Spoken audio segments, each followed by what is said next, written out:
New ইয়র্কের chestnut রিজের Harinchara বনের মনোরম পরিবেশে 25 ও 26 জুলাই অনুষ্ঠিত হল চতুর্থ রকল্যান্ড রিট্রিট ও বইমেলা। বিশ্বমঞ্চে বাংলা সাহিত্য ও আবহমান সংস্কৃতিকে নতুন উচ্চতায় পৌঁছে দেওয়ার লক্ষ্যে আয়োজিত হয় 2 দিনের এই বর্ণাঢ্য মিলন মেলা। মনের মাঝে লেখার খোঁজে এই মূল সুরকে ধারণ করে এবারের আয়োজনের প্রতিপাদ্য ছিল বিশ্ব সাহিত্য ও সংস্কৃতিতে সারি। মার্কিন যুক্তরাষ্ট্রের নানা অঙ্গরাজ্য সহ 4 মহাদেশ থেকে ছুটে আসা লেখক, কবি, শিল্পী ও শিক্ষাবিদদের উপস্থিতিতে রিট্রিট প্রাঙ্গণ রূপ নেয় এক বৈশ্বিক বাঙালি তীর্থস্থানে। আয়োজক ও ছড়াবিতা কবিতার প্রণেতা ডক্টর ধনঞ্জয় সাহা বলেন, এই আয়োজন কেবল সাহিত্য চর্চায় সীমাবদ্ধ নয়, বরং প্রবাসী বাঙালি সমাজকে যুক্ত করার এক প্রাণবন্ত ক্ষেত্র।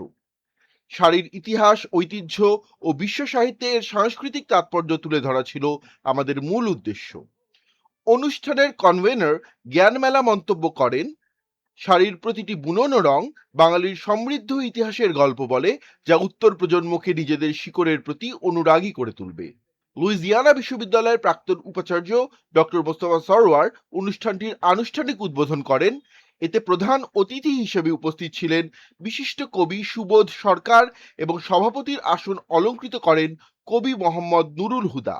প্রতিবারের মতো এবারও বিশেষ আকর্ষণ ছিল অটিস্টিক তরুণ তরুণীদের নিজস্ব সাহিত্য উপস্থাপন, যা দর্শক শ্রোতাদের আবেগে আপ্লুত করে।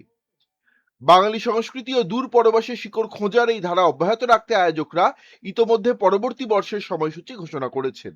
আগামী বছরের 24 ও 25 জুলাই অনুষ্ঠিত হতে যাচ্ছে পঞ্চম রকল্যান্ড রিট্রিট ও বইমেলা, যেখানে প্রধান অতিথি হিসেবে উপস্থিত থাকবেন চেক প্রজাতন্ত্রের চোস ইউনিভার্সিটির গবেষক ডক্টর ব্ল্যাঙ্কা নটকোভা।